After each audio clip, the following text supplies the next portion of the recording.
Amen. Est-ce qu'on peut acclamer le Seigneur? Gloire à ton nom Jésus, gloire à ton nom Dieu puissant. Alors, nous avons déjà commencé un merveilleux thème depuis quelque temps. Et dans ce thème, nous sommes en train de voir donc dans 1 Samuel chapitre 15. Et nous sommes en train de voir beaucoup de choses. Et nous avons vu déjà l'un des sous-thèmes dans ce 1 Samuel, le premier verset, la position et la puissance de l'homme de Dieu. Nous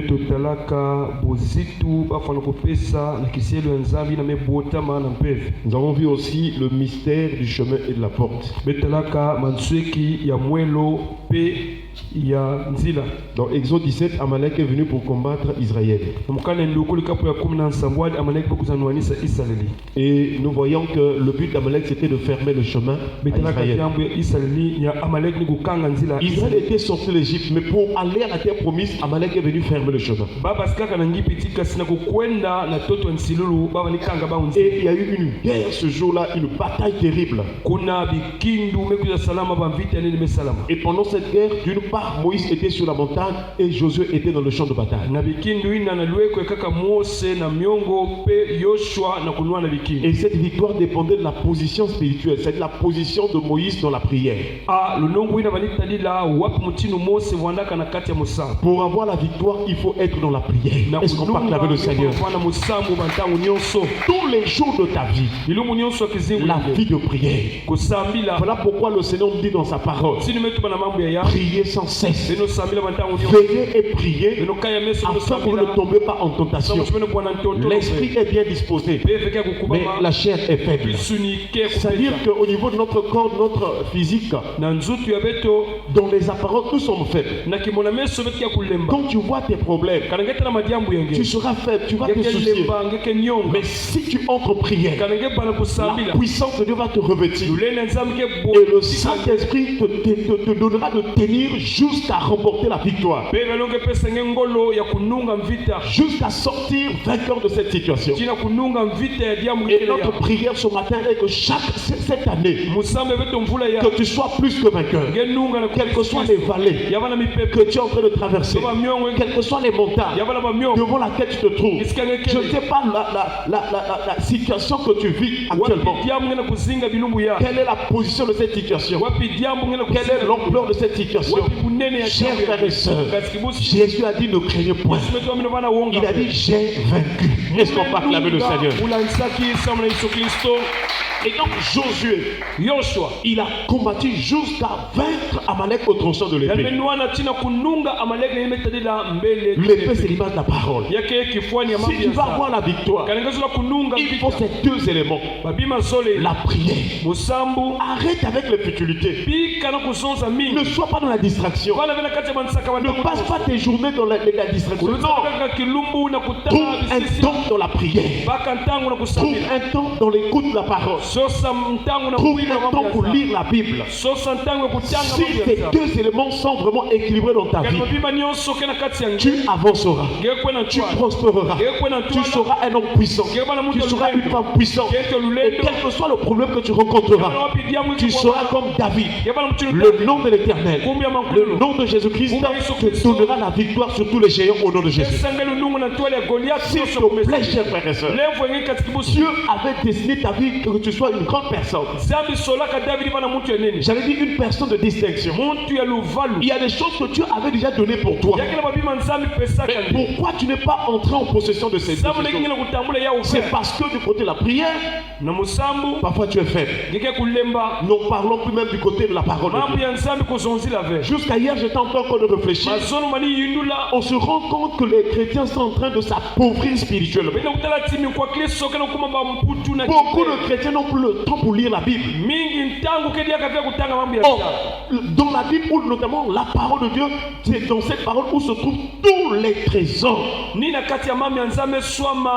Et vous allez voir même les chantres, ils sont là à chanter des cantiques même qui n'emmènent plus les gens dans la présence de Dieu, et il n'y a pas la parole profonde dans ces cantiques-là. L'adoration est en train d'être détruite. Et chaque chantre chrétien là est en train de parler souvent de ce qu'il vit dans sa vie. Ah, Dieu a salinga bolam ou ainsi de suite. Non, mais Dieu a besoin de l'adoration. N'oublions jamais que nous sommes en train de nous préparer pour le ciel. Et là où nous serons au ciel, ce sera l'adoration, ce sera la louange. Chers frères et sœurs, nous reconnaîtrons toujours qu'il est digne, qu'il mérite la gloire. Et donc déjà pendant que nous sommes sur la terre, nous devons commencer à manifester les prémices du culte céleste. Est-ce qu'on peut acclamer le Seigneur? Chers frères et sœurs, nuit et jour les anges sont en train d'adorer le Seigneur. Ils sont en train de reconnaître la sainteté de Dieu. Au moins de la Bible, au moins à 2 reprises, on nous montre l'adoration qui monte. Et le thème fondamental de cette adoration, c'est de dire Saint, Saint, Saint est l'Éternel. Le signe que tu as un vrai adorateur qui adore le Seigneur en esprit en vérité, c'est de reconnaître la sainteté de Dieu. Or, pour que toi tu sois un vrai adorateur, pour que Dieu accepte cette offrande, c'est-à-dire la prière que tu élèves, comme le dit Apocalypse chapitre 5, il y avait des coupes d'or remplies de parfums. Et ces parfums-là sont des prières des saints. Il faut que toi-même tu acceptes la vie de sanctification de sainteté. Si ton cœur est pur, si ton cœur se sanctifie, si ton âme se sanctifie, lorsque tu prieras, ta prière sera sainte devant Dieu. Car Dieu ne peut pas accepter la prière de l'être pur. C'est pourquoi dans Psaume 24, il nous est rappelé, il y a une question qui a été posée. Qui montera à la montagne sainte? Qui s'élèvera jusqu'à son lieu saint? Si déjà dans l'ancienne alliance ils avaient cette vision que là où Dieu descend, là où Dieu se manifeste, c'est une terre sainte, c'est un lieu saint. Est-ce qu'on peut acclamer le Seigneur? Combien a plus forte raison nous qui prions en esprit? Si déjà pour ceux qui étaient dans le ministère de la condamnation de la mort, l'Ancien Testament, ils reconnaissaient la sainteté de Dieu. Combien a plus forte raison, chers frères et sœurs, nous qui sommes dans le ministère de l'Esprit, chers frères et sœurs, que Dieu nous aide à devenir de plus en plus spirituels. Et le signe que tu es spirituel, c'est la sainteté. Et c'est pourquoi Paul exhorte les chrétiens de Colosse en disant: faites donc mourir ce qui dans vos corps est terrestre. Si tu restes charnel, je t'assure mon frère, ma soeur, Dieu ne va pas agréer, parce que Dieu est esprit. Il a besoin de quelque chose de spirituel, et tu dois accepter d'être un homme spirituel. Et pour devenir spirituel, il faut vraiment s'abstenir du péché et abandonner ce qui est mauvais. Voilà ce qui donnait la victoire à tous ceux qui rencontraient des problèmes ou des ennemis de leur vie dans l'ancienne alliance. Ils savaient qu'avant même de s'approcher de Dieu, il fallait se sanctifier parfois 3 jours avant. Et aujourd'hui, les gens viennent dans la présence de Dieu sans même prier à la maison, sans même demander pardon au Seigneur, sans même dire: Seigneur, je vais à l'église, mais hier j'avais péché, pardonne-moi, je veux aller à ta rencontre. Oh, chers frères et sœurs, aujourd'hui tout est bafoué. Les gens ne respectent, les gens profanent ce qui est saint. Mais ne sois pas compté parmi ceux qui profanent le lieu saint. Chers frères et sœurs, et dans ce psaume-là, il est dit que celui qui va monter à la montagne sainte, c'est celui qui a les mains innocentes et le cœur pur. C'est celui qui ne jure pas pour tromper. Les gens sont devenus des menteurs, des escrocs. C'est pas possible. Le Seigneur me rappelait encore. Mais il y a une question en fait qui me venait à l'esprit quand je me suis souvenu encore de ce texte de Paul à Timothée. Là où Paul dit que dans les derniers jours, il y aura des temps difficiles. Les hommes seront égoïstes, amis de l'argent, faux pharaons, orgueilleux. Quand tu lis ce texte, tu as l'impression que c'est seulement les païens. Non, c'est aussi des chrétiens. Est-ce qu'on peut acclamer le Seigneur? Alors, nous disons toutes ces choses pour que tu saches que pour que tu puisses vaincre Amalek, il faut que tu puisses te sanctifier. Dimanche, nous avons vu un autre sous-thème. Les deux Amalek. Donc nous avons compris que d'une part, ce qui nous attaque dans les choses terrestres, dans les choses passagères, c'est Amalek physique. Il y a des hommes, des femmes méchants qui peuvent t'attaquer, qui peuvent vouloir empêcher que ta vie évolue. Ça, c'est Amalek physique. Mais il y a un autre Amalek, c'est la chair. Est-ce qu'on peut acclamer le Seigneur? Parce que de la même manière que Amalek voulait empêcher Israël d'entrer dans la terre promise, Paul dit dans Galates chapitre 5, à partir du verset 19 à 21, il dit que les œuvres de la chair sont manifestes. Et il en a cité. Vers le verset 21, il dit que je vous dis, comme j'avais dit déjà d'avance, que quiconque commet de telles choses mérite point le royaume des cieux. Donc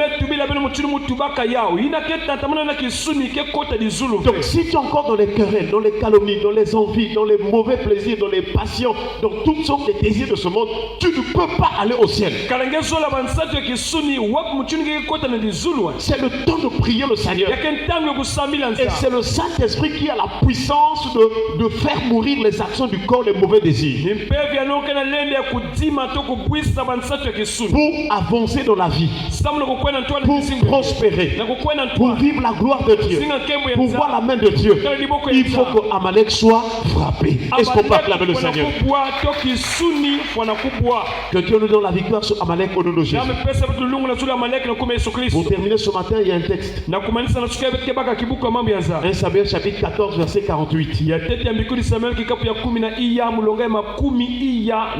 Il est écrit: il manifesta sa force, bâtit Amalek et délivra Israël de la main de tous ceux qui le pillaient.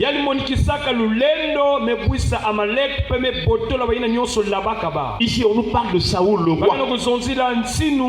Lorsque Saoul est monté à la royauté, il était plus que vainqueur parce qu'il avait l'onction. Chers frères et sœurs, au verset 47 il est écrit: après que Saoul eut pris possession de la royauté sur Israël, il fit de tous côtés la guerre à tous ses ennemis. Donc dans le combat spirituel, même si l'ennemi ne t'attaque pas, tu dois être toujours dans une position offensive et défensive.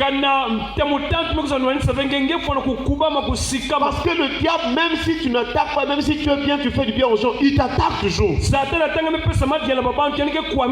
diable doit trouver en toi que tu es toujours disposé, tu es toujours prêt à répliquer. Alléluia. Amen. Chers frères et sœurs, Saoul, quand il est devenu roi, il a fait la guerre à tous les ennemis. À Moab, aux enfants d'Ammon, à Édom, au roi de Tchoba et aux Philistins. Et partout où il se tournait, il était vainqueur. Est-ce qu'on peut acclamer le Seigneur? Voilà la volonté de Dieu pour toi. Que tu tournes à gauche, que tu tournes à droite, que tu vas devant, tu dois être vainqueur. Ça veut dire que quel que soit le problème que tu vas rencontrer, soit-il un problème de santé, un problème de finances, un problème de mariage, un problème de voyage, je ne sais pas dans quel domaine, quelle que soit la situation dans laquelle tu vas te trouver, à la fin, l'issue doit être la victoire. Voilà pourquoi Apocalypse dit que vraiment à celui qui vaincra. Le dernier niveau de notre vie spirituelle ou de notre vie chrétienne doit être, nous devons devenir des chrétiens vainqueurs. Reçois la victoire au nom de Jésus. Et nous voyons, chers frères et sœurs, le roi Saoul. La Bible déclare qu'il manifesta sa force. Reçois la force de prier au nom de Jésus. Reçois la force d'avancer au nom de Jésus. Reçois la force de réussir au nom de Jésus. Va de l'avant au nom de Jésus. Reçois la force. Il a dit à Gédéon, vaillant héros, va avec la force que tu as. Si tu n'as pas de force, tu ne peux pas vaincre l'ennemi. Que le Seigneur te donne d'être rempli de la force. Alléluia. Et l'une des choses que le diable attaque, c'est la force. Si tu étais tombé, tu n'avais plus de force. Si tu étais rentré dans la paresse, que le Saint-Esprit te remplisse de force ce matin et soit acclamé le Seigneur. Il manifesta sa force, bâtit Amalek. Donc sans la force, Amalek ne peut pas tomber. Que ce soit Amalek physique, que ce soit la chair, tu dois faire un effort. Tu constates qu'il y a des mauvais passions, il y a des mauvais désirs qui montent en toi. Les désirs de rancune, les désirs de méchanceté. Peut-être tu as eu un problème avec quelqu'un, mais le Seigneur te dit, tu dois faire un effort pour pardonner cette personne. Tu dois faire un effort pour laisser cette situation-là. Tu ne dois pas la bloquer dans ton cœur. Non, chers frères et sœurs, parce que le royaume de Dieu est forcé. Que Dieu nous donne la force afin que nous puissions vaincre Amalek. Qu'est-ce qui se passe dans ton cœur? Est-ce qu'il y a des soucis, des inquiétudes? Quel est le problème qui te fait mal? Le Seigneur te dit, il faut que cet Amalek tombe au nom de Jésus. Il bâtit Amalek et délivra Israël. Donc tu ne vas pas vaincre, il n'y aura pas de délivrance. Donc tu ne vas pas vaincre ce péché, lutter contre ce péché jusqu'au sang. Il n'y aura pas de délivrance. Chers frères et sœurs, notre prière est que le Seigneur te donne la victoire. Et que si tu as la victoire, tu seras délivré de la main de tous ceux qui te pillaient. Sur le plan spirituel, il y a des pilleurs, il y a des ravisseurs, il y a des esprits qui viennent voler ce qui est à toi. Mais quand tu es distrait, ils sont en train de voler. Ne laisse plus cette année passer comme ça. Réveille-toi dans la prière. Lève-toi dans la prière. Sois fort dans la prière. C'est-à-dire que j'allais dire que l'amour que tu avais au début quand tu avais cru au Seigneur soit renouvelé. Ton amour pour le Seigneur, ton amour pour venir à l'église, ton amour pour écouter la parole, ton amour pour faire du bien à ton prochain, ton amour pour le ciel, ça doit être renouvelé afin que tu te prépares pour le ciel. Que tout Amalek tombe ce matin dans le nom de Jésus. Est-ce qu'on peut acclamer le Seigneur? Baissons les têtes dans la prière. Nous allons nous lever. Tu vas remercier le Seigneur pour sa